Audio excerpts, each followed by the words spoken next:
Welcome to the Rusted Garden Homestead. This video is all about growing basil. I've taken videos from the last 10 years, compiled them together, and I'm going to talk about 7 different basils you can seed start, show you how to get them growing in trays, divide them up, get them into flower boxes, into containers, and really have basil all summer long.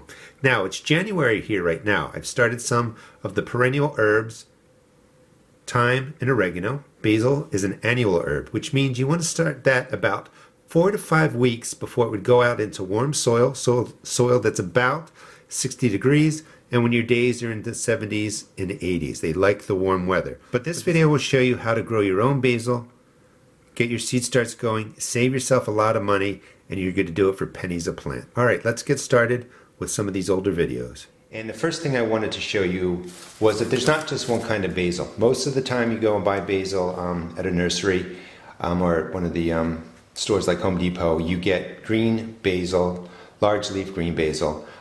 There are a lot of different varieties, and there's a lot of great reasons to start your seeds indoors. Besides saving money, you get to have different varieties. This is a cinnamon basil. It's a green leaf. This is a purple ruffle basil. It has a similar taste but not as strong as green basil. This is lemon basil, definite lemon taste. This is a fine leaf dwarf bush basil, which will actually grow for a long time. It's great for salads and actually for chicken dishes and fish dishes.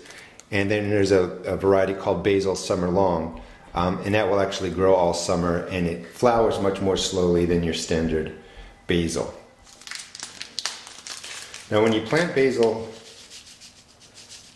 in your starter cells, don't just put 1 or 2 seeds in. I counted some of the basil I already started that I'll show you in a second. Probably 12 to 15 seeds. Just drop them in. And the reason you do that is basil is a warm weather herb. It grows really quickly. If you keep it in loose soil and you water it, it doesn't matter if it's packed together or not. It'll just grow. Once you drop the seeds on top, just take a stick. I use popsicle sticks. Roll it over for about 1/4 inch. Make sure you mix the seeds in with the starter mix, and you do all of them. And once you do all the cells, you just gently press it back down. Make sure the seeds contact the starter mix. I use a popsicle stick. Break it, label it, put it in. You stack it into your flat, and in 14 days you'll end up with a whole flat full of basil. This was started on April 10th. Today's the 24th. These are all the varieties that I showed you. You can see it grows really well. All you got to do is make sure you keep it moist. The basil will keep growing in here until you're ready to transplant. Today I want to show you how to quickly take your basil seedlings that you started in seed cells and transplant them into small cups like this that you can get at your grocery store. Make sure when you set these cups up, you punch a hole in the bottom. You are always going to water plants like this from the bottom in your seeds in your flat. I mean, essentially, in my last video I talked about putting about 15 basil seeds per cell, and you do overplant. It's a hardy herb that as long as you keep it moist, it will grow really well. Take out a plug. You're going to just grab the middle and break it down the middle. Don't worry about how they break up. Put a little bit of soil in the bottom. Take half your plug, drop it in a cup, push it down a little bit, fill in around it, give it a tap, make sure the air pockets settle out, and there's one plug. Take the other one, do the same process. Now if you want, you could break this one more time, but I just put them in the cup, however they split this time. And if you end up with a lot of plants in here, when these mature to about this high, you can split this plug and put it into the container, put it into your garden, do whatever you want with it. Again, tap it and basically what you're going to do is go from 9 seed plugs to 18. Those can probably be split again if you want. By growing basil this way, not only do you save money, but you can get different kinds of basils at like Home Depot or at your nursery. This is purple ruffle, and in my last video I showed you about 6 or 7 different kinds of basil that you can buy. When you buy a basil plant at a store, it can cost you anywhere from $2 to $4. A seed pack costs $1.89. This whole setup maybe $15 or $20, including the soil. You'll save a lot of money. You can grow different varieties of basil, and again you end up with lots of plugs of different varieties of basil, and you can keep your garden filled with herbs all right, the first thing that you want to do is freshen up your flower box mix. This has been used. I took all the plants out, broke up the soil, pulled the roots out, and you can see that it's very dry. It's a lot of wood. What I'm going to add is about, I don't know, 3 tablespoons of organic fertilizer, 2 or 3 tablespoons. Mix it into the dry mix, just get it down there into the bottom.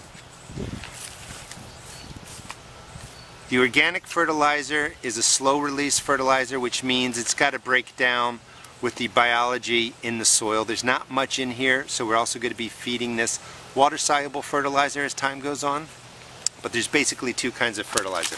There's the granular type that need to break down with soil biology, and that's going to happen slowly over time, so it's more of a slow release. And then there's the water soluble that you pour right on top of the plant. The leaves can absorb the nutrients, the roots can absorb the nutrients right away. So we set that up. Now we want to add in some organic matter. This is leaf grow. You could use peat moss, you could use cocoa coir. Both of those products don't have any nutritional value, but this leaf grow is more shredded composted leaf. A little bit of wood material in there, but I really like it. It's my new favorite amendment to add in for organic matter. And you're really going to just mix a lot into here. In fact, we're going to take some of this away just so I have more room for the organic matter in the better container soil there. This will help with watering. If you have too much of a sandy or dirt-based mix, or your organic matter is used up, this is just going to dry out really quickly.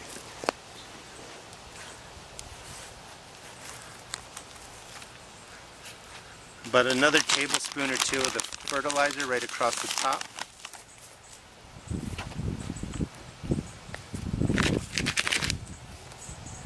And that's all you need to do, is to refresh your container mix. Now what I'm going to put in here is more of the basils for pesto. So this is a Valentino variety. It's a curled big leaf variety. Let's say we'll put 2 in there. And when I plant these, I overseed them. That's okay, because we're growing these quickly. We're growing them for leaves. I'm going to put in also a large leaf basic Italian. And these plants are the ones, these leaves, these basils, are the ones that have that great flavor that you find in pestos. And we're going to pack them closely in here too. Now if I was doing this by seed, I'm going to have to wait another 3 or 4 weeks for them to germinate, get to size. By starting them just like this, you get a nice jump sort of on getting something mature. And this is a Genovese. This is another large leaf variety. You kind of just get a little bit of a jump, so you're not waiting around for them to germinate. Gently break up the root ball. Pop it in. We're going to plant right at about the level just above the stems here. 3 kinds of great tasting basil are going right into here.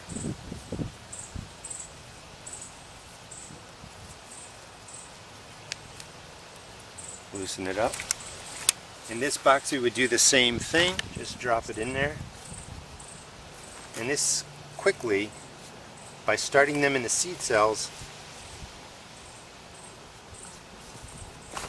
we've got basil that'll take off in about 10 to 14 days. Okay, now let's just water these in. Every, I don't know, 7 to 14 days, when they're really growing, because there's not a lot of fertilizer in here, you're going to want to use a water-soluble fertilizer. This is water, so just get them established, and maybe in about a week I'll give them a fish emulsion. Maybe I'll use a chemical fertilizer, maybe I'll use worm tea. But you want the water-soluble fertilizers every 7 to 10 days, and the leaves will really get growing and you're going to have plenty. Let's go up on the deck. The other reason that I like doing this is because I can just take these up to the bigger containers and get them in there. So I was growing garlic in here. I pulled it out. We're going to put in about 1 or 2 tablespoons of fertilizer right in there. Remove any debris, gently mix it in. This container mix is in better shape than the shallow flower boxes, and we're going to put in the Dolce Fresca, an All-America Selection winner from 2005. And again, I love that I can just pop the basil out. Now you can see how bound these are. These should have went in about a week ago, but of course I get busy. And basil is extremely strong. This one, and this one's actually dried out a little bit, so you can see what happens to the roots. Basil is extremely hardy. Just roughen it up a little bit.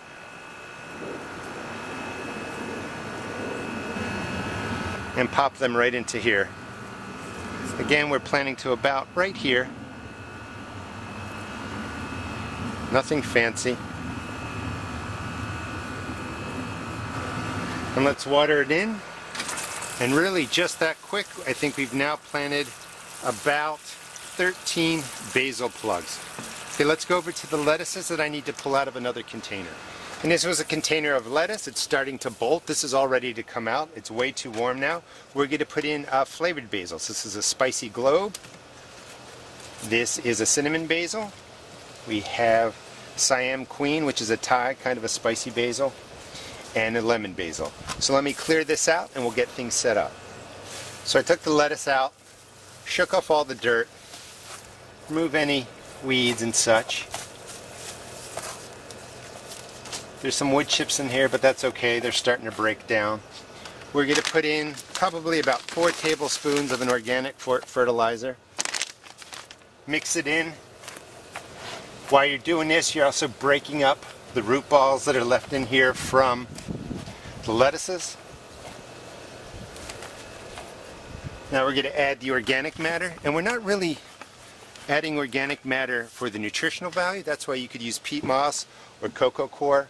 Of course, if you have compost, it does 2 things.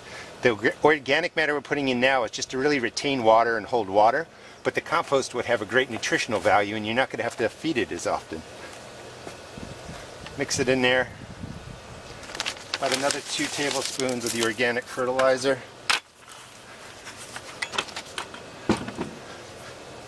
A little more of the leaf compost. Sets up a great base. And we're going to take 3 Siam Queens. Let's take this one. And we'll take that one. We'll drop 1 more right in here. Okay, so our flavored basils are set up, and I'll move these to another area. Let's water it in.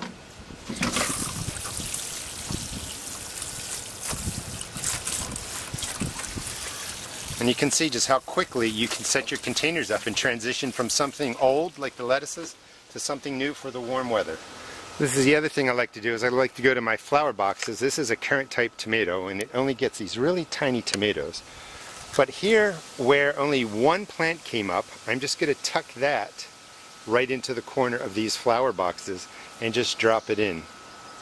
And the reason being is I don't want the root system to compete with this tomato, but just 1 plant in each corner here would be perfectly fine. And it'll be another place I can pick some basil. And I'm just going to walk around to my flower boxes and do this, you know, throughout my deck. I basically just worked my way down my flower boxes, dropping in basil right into the different corners and areas of my herb boxes. And when you're planting them, you know, those are dwarf tomatoes. They're only going to get about 1 foot tall. They're going to be bushier. But go ahead and pull the basil towards the front. This way it'll hang over and it won't get shaded out by the tomato. I want to show you how you can grow basil in your garden all summer long. And it takes a little bit of strategy. Here's my basil plants that I put in, oh, probably 6 or 8 weeks ago. And you can see that they're pretty tall. I've been harvesting them, using them in different dishes. And one thing I want to show you is when you start seeing the flower heads come, you can just go ahead and pinch them off. And that will buy you some time of fresh leaves coming in, and you can harvest these a little bit longer. Once basil goes to flower, it's trying to produce seed, and the flavor and the plant changes, and that's really when you want to have other basil in the garden. When your basil gets about this tall, or you started flowering, you want to put in other seeds or other plants. And about 3 to 4 weeks ago, I planted a lot of basil in cups. And why I do that is so come about July 15th, the middle of July, I have a lot of these seedlings ready to go into the ground. So as this bigger basil kind of grows out, it flowers, it loses its flavor, I have this basil ready to go into the ground. And all I do with it really is I overseed it in a cup, so I have a lot of basil coming out. I pre-did this a little bit. Take it out of the cup, I break it right down the middle. Basil is very, very hardy, and then I just plant it into the ground right near my other basil. This can also go right into your flower pots with your tomatoes too. But once you get this in the ground, you want maybe, I don't know, 5 or 6 inches between it. You want to do one more thing, and this will have basil coming through your garden the whole season. Behind the basil that you just put in the ground, just put a line in the soil, loosen it up a little bit, and then take some basil seed, a lot of it, you can always weed it out or transplant it, and sprinkle it right over the line that you made. Don't be afraid to put more in than you need. And then just gently mix it in to about 1/4 inch deep, pat it in, and you water it. And what you end up with is you end up with the basil that's been in 6 weeks or longer. Then you end up with the basil that you started in cups about 3 to 4 weeks ago, and then you end up with seeds. So over the next 6 to 8 weeks, the big basil will die out. This basil will come in, I'll be using that, and then behind this will come the seeds, and I'll have basil for the rest of the season. Hope you enjoyed the video. Please check out my blog at www.therusticgarden.blogspot.com, and also check out my YouTube videos. Thanks.